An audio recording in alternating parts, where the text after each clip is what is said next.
जय हिंद दोस्तों। तो आज हम जानेंगे मुगल बादशाह हुमायूं के बारे में। मुगल सम्राट बाबर का वारिस उनके बेटे हुमायूं थे, जिनका पूरा नाम नसीर उद्दीन मोहम्मद था। हुमायूं ने अपने निर्वासित होने पहले लगभग 1 दशक तक भारत पर शासन किया। हुमायूं दिसंबर 1530 में भारतीय उपमहाद्वीप में मुगल शासक के रूप में दिल्ली के सिंहासन पर अपने पिता के उत्तराधिकारी के रूप में आसीन हुआ। जब हुमायूं ने 22 साल की उम्र में सत्ता को संभाला, तब वह एक तजुर्बे वाला राजा नहीं था। फारस से हुमायूं की वापसी के साथ फारसी रईसों का एक बड़ा दल भी था, जिसने मुगल दरबार में एक महत्वपूर्ण सांस्कृतिक बदलाव की शुरुआत की थी। इस वीडियो में हम मुगल शासक हुमायूं के इतिहास और उसके द्वारा लड़े गए युद्धों को भी जानेंगे। इसके अलावा हम मुगल वास्तुकला, मकबरे, हुमायूं की प्रारंभिक कठिनाइयां, उसकी मृत्यु के बारे में भी जानकारी प्राप्त करेंगे। बाबर के 4 पुत्र थे। नसीरुद्दीन हुमायूं बाबर का सबसे बड़ा पुत्र था। वह मुगल वंश का सदस्य था और उसने 1530 से 1540 और 1555 से 1556 तक अफगानिस्तान, पाकिस्तान और हिंदुस्तान के हिस्से पर राज किया। 1530 में वह अपने पिता बाबर की मृत्यु के बाद भारत के राजा के रूप में सिंहासन पर बैठा और काबुल और लाहौर का क्षेत्र उनके सौतेले भाई कामरान मिर्जा के हिस्से में गया। सिंहासन पर बैठने के बाद पूर्व के सुल्तान बहादुर शाह और शेर शाह सूरी हुमायूं के 2 प्रमुख साझेदार थे। अपने उत्तराधिकार के 6 महीने बाद हुमायूं ने बुंदेलखंड में कालिंजर के किले को घेर लिया और डोहुआ में अफगानों पर एक नियंत्रणकारी जीत हासिल की और जौनपुर से सुल्तान महमूद लोधी तथा गुजरात के बहादुर शाह को भी हराया। हालांकि उसके चाल चलन की कमजोरी की वजह से उसकी जीत थोड़े वक्त के लिए थी। हुमायूं ने बहादुर शाह से गुजरात पर कब्जा करके अस्करी को अपना राज्यपाल बनाया। अपनी मृत्यु के 1 साल पहले 1555 में उन्होंने फारस के सफाविद राजा के साथ रहा, जिसने दिल्ली को एक बार फिर जीतने में हुमायूं की मदद की। 1562 से 1572 तक हुमायूं की फारसी पत्नी हमीदा बेगम ने दिल्ली में अपने पति के मकबरे को बनवाया।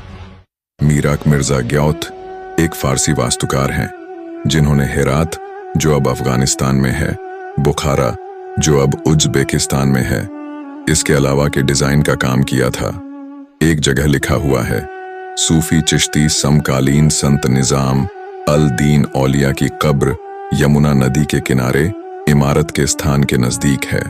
हुमायूं ने सुल्तान बहादुर पर हमला कर दिया और जल्दी ही मांडू और चंपानेर के किले पर कब्जा कर लिया, जबकि बहादुर शाह पीछे हट गया और पुर्तगालियों से अपनी रक्षा की मांग की। इस अभियान में हुमायूं कामयाब रहा, लेकिन शेर शाह ने इसे एक मौका समझा और मुगल राजधानी आगरा पर हमला कर दिया। हालांकि हुमायूं आगरा को बचाने में सक्षम था, लेकिन उसे बंगाल में गौर को शेर शाह सूरी को सौंपने के लिए मजबूर होना पड़ा, जिस वजह से शेर शाह अलग अलग युद्ध का उपयोग करके आगरा को जीतने में कामयाब हो गया था। हुमायूं किताबें पढ़ने का शौकीन था। वह जहां भी जाता था अपनी किताबों को अपने साथ ले जाता था। उसको खगोल विज्ञान में भी खास दिलचस्पी थी और उसने ढूंढा कि तारे कैसे चलते हैं। वह एक चतुर इंसान था।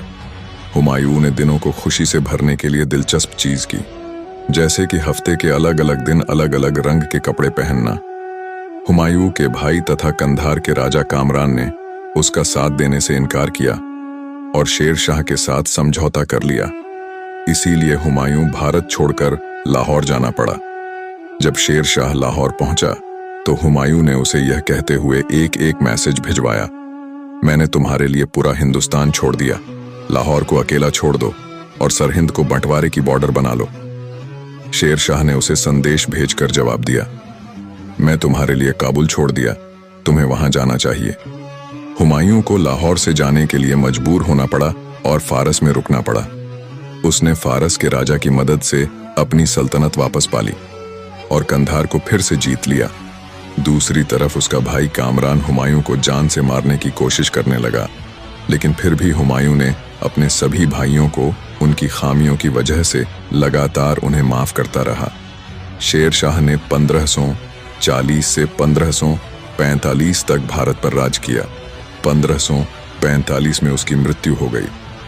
उसके मरने के बाद उसका लड़का राजा बना, लेकिन वह एक कमजोर राजा था। 1545 में उसकी भी मृत्यु हो गई। उसकी मृत्यु के बाद साम्राज्य चरमराने लगा और हुमायूं ने इस मौका समझते हुए सेनापति बैरम खान के साथ में एक सेना भेजी। बैरम खान दिल्ली और देश के अलग अलग हिस्सों पर कब्जा करने में कामयाब रहा। 23 जुलाई 1555 को हुमायूं ने अफगानों को हराकर दिल्ली के सिंहासन पर फिर बैठ गया। हालांकि उसका यह उत्साह दिल्ली के सिंहासन के औपचारिक उत्तराधिकार के बमुश्किल 6 महीने के लिए था, क्योंकि 25 फरवरी 1556 को पुस्तकालय की सीढ़ी से गिरने की वजह से हुमायूं की मृत्यु हो गई। उसकी मृत्यु के बाद उसके बेटे अकबर ने राजा के रूप में सिंहासन संभाला। हुमायूं की बहन गुलबदन बेगम ने हुमायूं के बारे में हुमायूं नामा नाम की एक किताब लिखी है। दोस्तों, अब हम जानेंगे कि हुमायूं ने कितने और कब युद्ध लड़े थे। हुमायूं को 1540 में बिलग्राम या गंगा की लड़ाई में अकेले शेर खान का सामना करने के लिए भेजा गया था, जिसे कन्नौज की लड़ाई के नाम से भी जाना जाता है। और इस लड़ाई में हार की वजह से हुमायूं को अपने देश से अगले 15 सालों के लिए निकाल दिया गया था। 1542 में सिंध के रेगिस्तान में घूमने के दौरान के हुमायूं ने शेख अली अंबर जैनी की बेटी हमीदा बानो बेगम से शादी की। उसकी पत्नी ने 23 नवंबर 1542 को अकबर को जन्म दिया। अमरकोट के हिंदू प्रमुख राणा प्रसाद ने हुमायूं से वादा किया कि वह ठट्टा को जीतने में उनकी मदद करेंगे। हालांकि हुमायूं भाकर को जीत नहीं सका या उसे बचा नहीं सका, इसीलिए उसने भारत छोड़ दिया और फारस रहने लगा। फारस के शाह ने हुमायूं की मदद करने और उसे 14,000 सैनिकों की एक सेना की मदद इस शर्त पर देने पर सहमति जताई कि वह शिया इस्लाम कबूल कर लें, उसके खुतबा में शाह का नाम हो और जीत होने पर उसे कंधार दे। 1545 में फारसी की मदद से हुमायूं ने कंधार और काबुल पर कब्जा कर लिया, लेकिन कंधार को फारस को सौंपने से इनकार कर दिया। उसने सफाविद शासक से मदद मांगी। बाद में उसने अपने भाइयों कामरान और अस्करी को हराया। दोस्तों, अब हम जानेंगे हुमायूं का मकबरा। मुगल वास्तुकला के तहत हुमायूं का मकबरा 1570 में बनाया गया था। 1556 में हुमायूं की मृत्यु के बाद उसकी पत्नी बेगा बेगम ने हुमायूं का मकबरा बनवाना शुरू किया था। उसके मकबरे का विशेष सांस्कृतिक महत्व है, क्योंकि यह भारतीय का पहला उद्यान मकबरा था।